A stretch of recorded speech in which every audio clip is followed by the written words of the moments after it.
La ecuación de continuidad que vamos a ver ahora no sale de la galera, sino que se puede deducir de una de las ecuaciones de Maxwell que todavía no vimos. Pero analicémosla ahora, porque lo que quiere decir sí nos compete ahora. La podemos expresar tanto en su forma diferencial como integral. Entonces acá la tenemos en su forma integral y aquí en su forma diferencial. Y lo que nos indica esta ecuación de continuidad es que si tenemos una corriente eléctrica neta saliendo de una región, la carga de esa región, de esta región es un volumen delimitado, tiene que estar disminuyendo. Si por el contrario hay más corriente eléctrica entrando que saliendo de un dado volumen, entonces la cantidad de eléctrica en esta región tiene que estar aumentando. Esta ecuación es equivalente al principio de conservación de la carga para un sistema aislado, como el que se enunció en una de las primeras clases de la materia.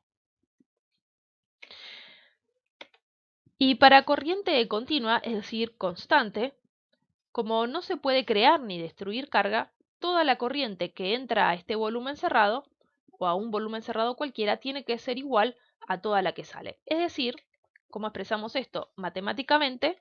Que la divergencia de J es nula.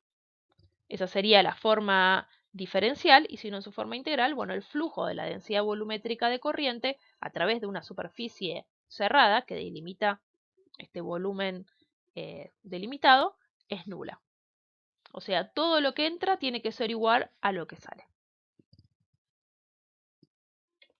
Recordemos que la densidad volumétrica de carga la podíamos expresar como el valor de la carga de cada uno de los portadores por el número de portadores de carga por unidad de volumen por la velocidad de arrastre de ellos.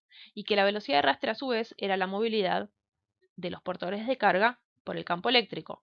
La movilidad era la carga por el intervalo de tiempo entre los choques de los portadores de carga dividido su masa.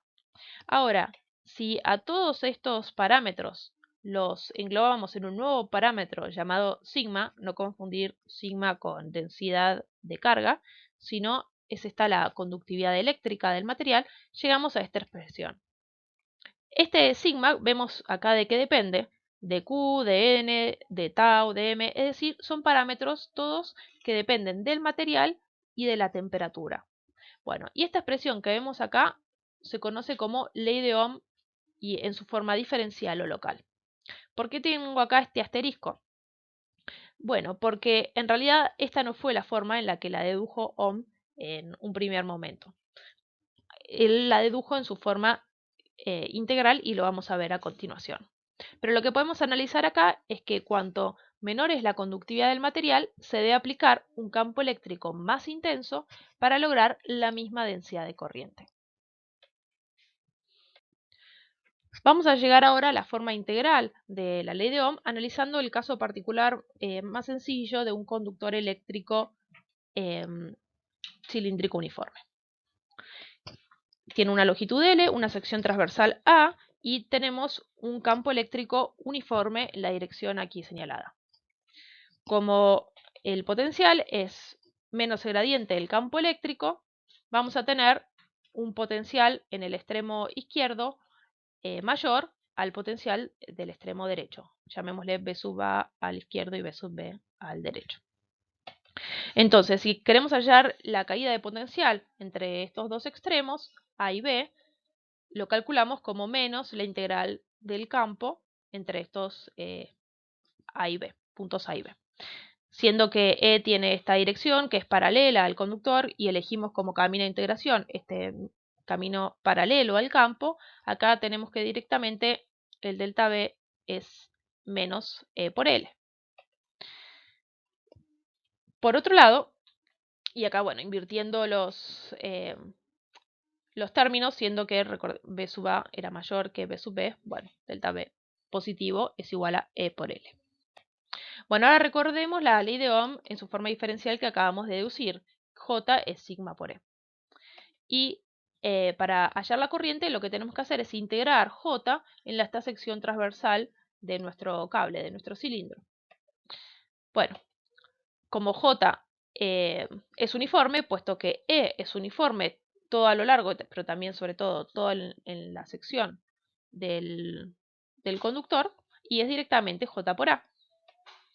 Y J es sigma por E. Bueno, de aquí podemos despejar el campo si queremos, para luego meterlo en esta ecuación de aquí arriba. Por lo tanto, podemos expresar la diferencia potencial en función de la corriente de este parámetro que depende de las propiedades del material y de la temperatura y de las dimensiones geométricas del conductor. A veces es común encontrar esta expresión no en función de la conductividad eléctrica del material, sino de su inversa, de la resistividad eléctrica del material. Y para eso utilizamos, bueno, de vuelta una letra griega repetida, ρ. Esto no es ni coordenada cilíndrica ni densidad volumétrica de carga. Esta es la resistividad eléctrica del material. Para que tengan una idea de valores de órdenes de magnitud, el cobre, que es un material conductor a temperatura cercana al ambiente, a 20 grados Celsius, tiene una resistividad del orden de 10 a la menos 8 ohm por metro. Estas son las unidades de resistividad, ohm por metro. El germanio, que es un material semiconductor, 0,6 ohm por metro. Mientras que el teflón, que es un material aislante, 10 a la 23, bastante órdenes de magnitud más, ohm por metro. Bueno, también lo que podemos hacer es juntar estos tres parámetros, la resistividad del material, con estas dimensiones geométricas de nuestro cable, y a todo esto agruparlo en un nuevo parámetro, R mayúscula, y esto lo llamamos resistencia eléctrica del conductor cilíndrico. Cuando el conductor no sea cilíndrico, tenga otras dimensiones, bueno, no es tan fácil, no es directamente ρ por L sobre A. Hay que hacer unas cuentas un poco más complicadas, pero por ahora no nos vamos a tener que preocupar por eso. Las unidades de la resistencia van a ser ohm, los ohms, y se representa con esta letra omega mayúscula. Observamos que a mayor longitud hay mayor resistencia, ya que mayor será el número promedio de choques de cada portador de carga. Y además, a menor área hay también mayor resistencia. A mí, en particular, para recordar que R es ρ por L sobre A y no al revés, A sobre L, me resulta práctica la siguiente analogía. Pienso que estoy tomando algo con una pajita. Si estoy tomando con una pajita de los kioscos comunes, una Coca-Cola, por ejemplo, no hay problema, puedo tomarla un agua saborizada con una pajita finita. Ahora, si quiero tomar un licuado de banana, que es bastante más espeso, bastante más denso, si uso una pajita finita, no va a fluir casi nada si utilizo la misma fuerza. Voy a necesitar una pajita más ancha. Bueno, eso es lo que me hace acordar a mí que a mayor área, a mayor sección de la pajita en mi caso, la resistencia es menor. Ustedes háganlo como quieran, pero acuérdense que la resistencia es ρ por L sobre A en un conductor cilíndrico uniforme. Entonces, vamos a resumir. La ley de Ohm en su forma integral va a ser delta B por la corriente, va a ser igual, delta B va a ser igual a la corriente por todo esto que es la resistencia del material. Y recordemos que al atravesar una resistencia, el potencial cae si lo hacemos en el mismo sentido que la corriente. O sea, ¿qué era este delta B? Era B sub A menos B sub B. Entonces, si nosotros nos movemos en la dirección del campo eléctrico, es decir, en el sentido de la corriente, pensando que la corriente es el flujo de las cargas positivas, entonces el potencial cae. ¿Ven? Acá B sub B es menor a B sub A. B sub A. Entonces, siempre que atravesemos una resistencia en el sentido de circulación de la corriente, la diferencia de potencial va a ir en disminución. Y tenemos que tener en cuenta que es mucho más fácil, en general, con los equipos tradicionales, medir diferencias de potencial y corrientes que medir campos eléctricos y densidades de corriente, que es lo que necesitaríamos para utilizar la ley de Ohm en su forma diferencial. Sin embargo, en programas como el FEM, de elementos finitos, se suelen utilizar, bueno, se utilizan siempre las ecuaciones en su forma diferencial o local. Para los cálculos numéricos se utiliza este tipo de ecuaciones. Pero para los experimentos más tradicionales, que son los que haríamos en el laboratorio en un cuatrimestre normal, se utiliza estas ecuaciones en la forma integral.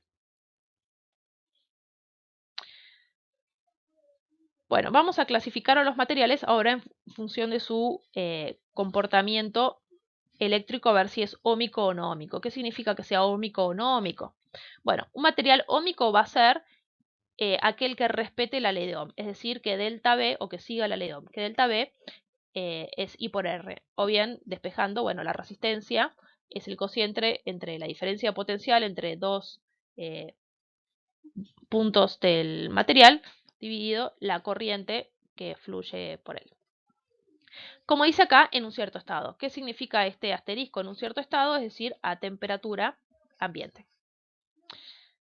Bueno, entonces en este caso podemos representar la corriente en función de la diferencia potencial y obtenemos rectas, porque la resistencia solamente depende de la geometría, que no varía, y de nuestro caso de ρ, de la resistividad del material. Si el material no varía y estamos en un cierto estado, es decir, la temperatura tampoco varía, ρ no varía. Entonces, para cualquier valor de tensión o de corriente, obtenemos el mismo cociente, la misma relación. Entonces, acá tenemos un material bien resistivo, con una resistencia bien grande, tenemos esta pendiente. Para un material de menor resistencia, esta otra pendiente. Ahora, como les dije, este asterisco significaba que era temperatura constante, no es algo tan trivial, porque a medida que empieza a circular corriente por los cables, tenemos que los electrones se van chocando con los iones de la red. Y estas fricciones dijimos que eh, hacían transformar la energía cinética de los electrones en calor, y esto eleva la temperatura del material. Y por lo tanto, si se eleva la temperatura del material, ya no estoy a temperatura constante. O sea, se pueden hacer estos experimentos controlando la temperatura con algún equipo de refrigeración, por ejemplo, pero no es algo nada sencillo, no es nada trivial.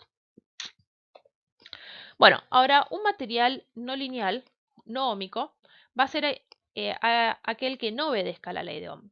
Y no por un tema de que no puedo controlar la temperatura.